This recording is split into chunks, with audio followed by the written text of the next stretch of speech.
What's going on, everybody? Welcome to GmiasWorld. Today we're going to be doing a lineup update, and I'm going to be explaining to you specifically why I have certain people on my team. Now, this was requested by someone that watches my videos. He tweeted me yesterday. He's like, bro, I'm really enjoying the content. I would just like to know, why do you have these specific players on your team? How is your team built?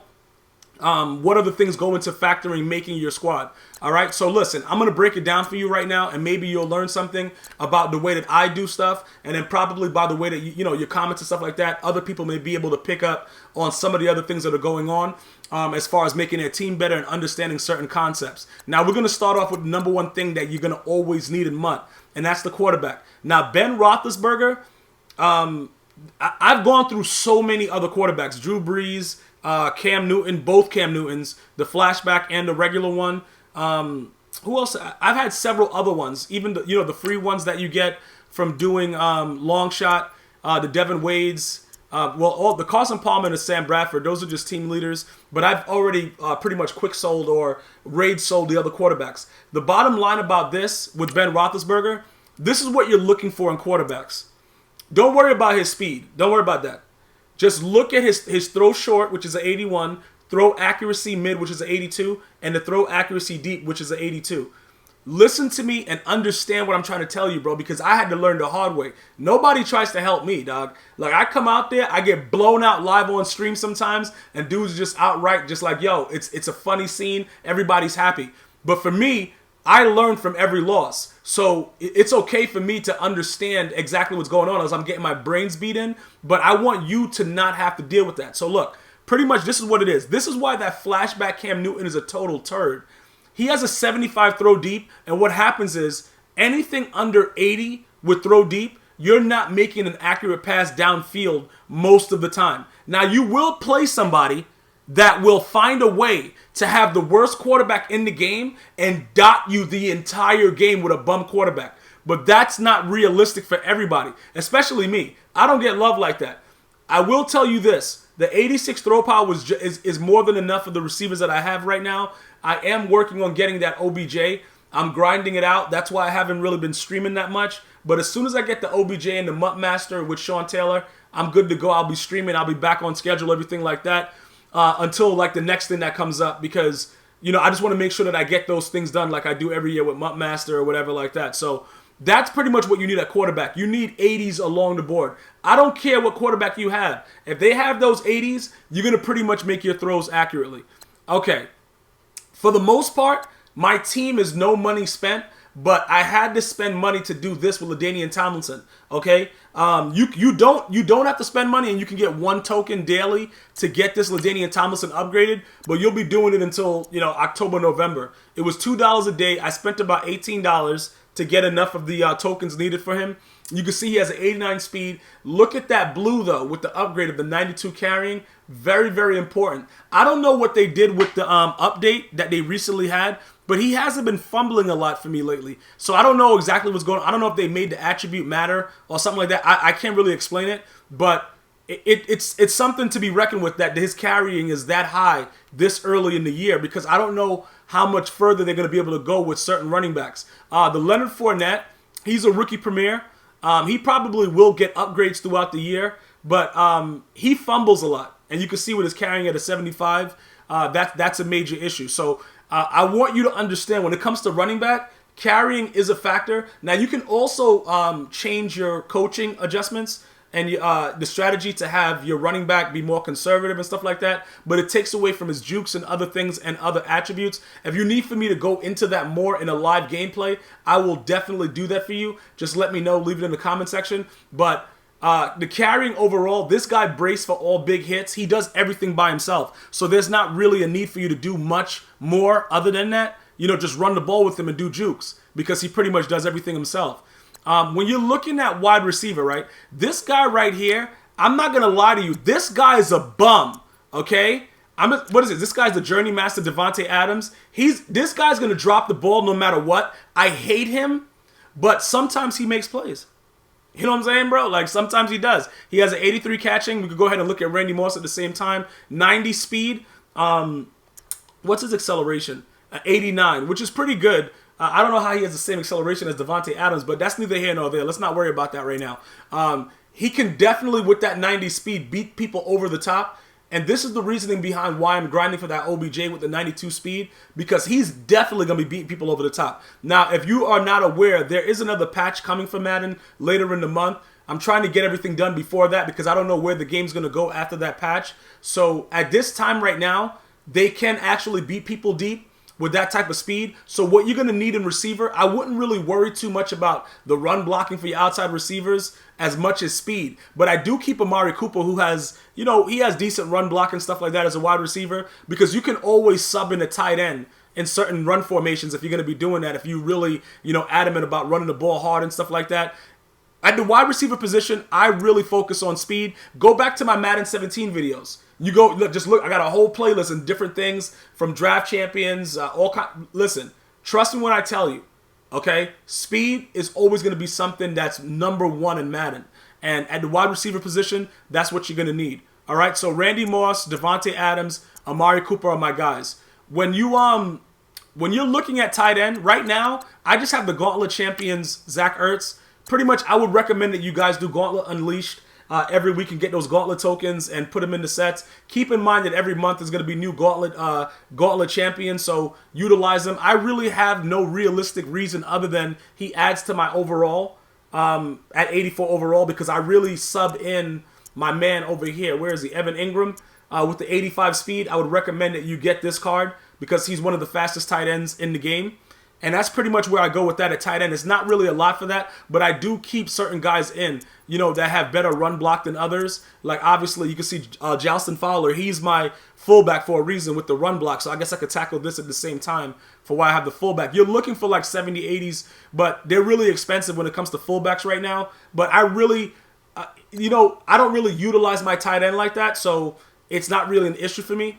As far as my O linemen, all the guys here, the only ones that I really care about as far as O linemen, and what you're looking for in O linemen is impact block. Larry Allen is my favorite O lineman, bruh.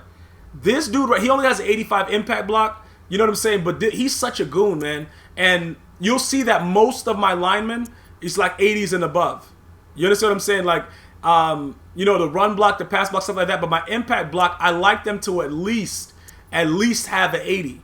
Because it does add to, you know, what they're doing out there on the field. So I just want to make that very, very clear. You know, even Taylor Lewan, it's 80s and above. The impact block is very important if you run, like, you know, stretch plays, power O, things like that. They will do what's right to the defender that's in front of them, even if they're elite. Just so you know that. And currently right now, even with my Mike Upati that I have there, because I sold another one of my other, I didn't sell them, I put them in the set to get a flashback. And that flashback video was out. I just don't know what happened. YouTube was down over the weekend, and for some reason, some of you guys didn't get that video, or maybe you commented on it when I pulled that cornerback, that bum guy, Maxwell, and sold him for like 179K. I don't know if you guys saw that video, because I don't know. Something was going on with YouTube. Probably you guys saw it, and I'm not getting any comments on it or something like that, but something happened with the video because Saturday YouTube was down for a while. But I got rid of my my other left guard to put him in the set because I'm not trying to spend that crazy money to complete the flashback sets. I'm just not doing that. So that's pretty much with my O-line what I'm looking to do. I want high impact block, and I'm looking for decent run block with a little bit of pass block. But primarily, I'm looking for impact block because that absolutely 100% makes a difference with the run game. All right? Defensively, don't worry about this guy right here. I pulled him. He's a Nat Elite, Gauntlet Unleashed. I don't use him at all in most cases. Deion Buchanan, the team leader, is who I use. And why do I use him? Check his speed out. 86. I immediately sold Ryan Shazier when I saw that 86 speed. Immediately. Bruh. Immediately he was gone. Okay? So that's pretty much what I'm looking for. Defensively, my middle linebackers, they got to have speed. Anthony Barr, team leader. If you don't have him, something's wrong with you. You need to go ahead and get him right now. Speed and height. I don't need to say anything else about it. This is what you need. Make sure you get it. Don't play games around. Go and get he is the best user linebacker in the game. I have several videos out showing you why he is. Go and search them and watch and see what he does on the field. All right? Now, We got that down right there. Terrell Suggs, he's just there for whatever. He's a bum. I don't really use him. I think I sub in Leonard Floyd for the most part because he's also like a glitchy card. What he does, he's very good at just, being 6'6" and 80 speed. He's just tall and fast.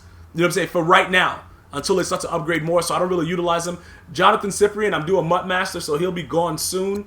Rodney Harrison, I got to figure out what I'm going to do with this guy. This guy pretty much sucks, but he does have an 86 speed, I believe, right? Yeah, and he has a pretty decent hit power, 84. Forces a lot of fumbles. That's why he's there right now. Stephon Gilmore is a goon. Gauntlet Champions requires 2. Dude pretty much, look, dude straight lockup. 87 speed, he not really having it. I got James Bradbury, also another essential team leader, 86 overall. Telling you right now, hit power, everything. Dude is a certified goon. It is what it is. Whichever way you guys want to go with it, you got to let me know. But I'm telling you exactly what I use. Now, this right here, Marshawn Lattimore, rookie premier, 90 speed. I use him to blitz off the edge a lot. That's all he's there for. 90 speed, bruh. Already. 90 speed. One of the fastest corners in the game. Dude is coming in off the edge. He doesn't care about anybody's problems. You're going to need him if you run different blitzes the way I run them. If you guys are not understanding the blitzing concepts, let me know. I have several videos out, but I have no issue with continuing to show you guys a little bit more. Myles Garrett, another rookie premier that was upgraded monstrously to an 86. He is also a team leader. This dude, by far, one of the best linemen in the game. 91 strength. If you know anything about strength right now, I already put out a video explaining it to you. You see this guy, Frank Clark, you see how his strength is an 84, and this guy's a 91, Myles Garrett. 80s, 84 above, like, the higher the strength of the D lineman, don't worry about how good the O linemen are, bro. If the running backs or the quarterbacks try to run outside the pocket, and you have them in contains, and their strength is high, good night. That's all I'm going to tell you. Good night. Not happening. Strength is a major factor, which is why I have those 2 individuals there. Now, as far as the tackle go, Terry Poe, he's a goon. 69 speed is one of the highest speeds for one of the decent D tackles. His 90 strength, he's pushing the pocket every time. Every time. And that just lets you know how good Myles Garrett is. Because they're saying that Myles Garrett is stronger than this guy, which I don't understand. I really do. Because if you've seen Terry Poe, you kind of know that it's probably not true that Myles Garrett is stronger than him. But listen, that's neither here nor there. Let's not talk about that. Let's focus on why Terry Poe is such a whole goon. And yeah, he has a 79 block shed. Don't worry about it, bro. Don't worry about that block shed right there. Just worry about the fact that he's strong. Your D lineman should be strong and as fast as possible. That's all you're looking to do. That is primarily the reason why these individuals are there. The backups, I don't even know why Drake Kirkpatrick is there. I don't even utilize those guys. Jason Verrett, he's there just to be there in case I need to sub him in for different packages. But that's pretty much what it is defensively, what you're looking for and where the team is right now. Greg Zuerlein, he gets it done right now for me. I am looking to get a better kicker because the 77 kick power really limits me in games. His kick accuracy is horrible, but I needed him to complete some of the gauntlet because if you had a kicker that had like 75, they couldn't make the field goal that's required. Obviously, a punter, I don't really want this guy there, but I'm not trying to spend money on a punter right now. But just keep in mind that the kicker and the punter goes towards your overall. So once I get a better kicker and a punter, that should influence the overall capability of the squad. Tyriq Hill is a goon on kick returns, and LaDainian Tomlinson, sometimes they don't even be able to. Yeah, listen, the dude's jukes is just out of this world. So when you're looking for a kick returner and a punt returner, if you got LaDainian Tomlinson maxed out at a 92, he's only an 89 for kick returning, but Tyriq Hill is just he's unbelievable. And if you could get the better version of him, like a team of the week, whatever, the preseason version with a 91 speed, it's even better. But that's what you're looking for. And also, just to let you know, Gabriel is pretty good too. I had to put him in the set, so he's no longer with us. Have a good day, Gabriel. But he, at 5'8" and small and fast, is probably one of the best kick returners that I've had in this game. You know what I'm saying? So I just want you to know that that's a guy that you could probably utilize in the kick return game that's not here right now for my team, because the shorter and the faster that they are, the better it is and the more likely they won't be tackled. So those are the new upgrades. That's what we're dealing with right now. Shout out to everybody that's been watching the videos. Let me know what else you would like to see. I got new gameplays of other games coming soon. Also drop it in the comment section for what you want to see. I'm planning on getting 2K soon, and I got to finish up Manhunt. and a couple other games as well. So welcome to my new subs. Don't forget, if you watched my podcast in the past that were on this channel, I'm now on a new channel, which is just Gmia. The link is in the description. Go there right now and sub. I'm going to be putting out some really, really good podcasts, having special guests and things like that. So make sure you do that. You can also download it on iTunes, Android, and it's on my website at gmiasworld.com. I want to thank everybody for joining me. I'm going to see you guys and girls next time. One love.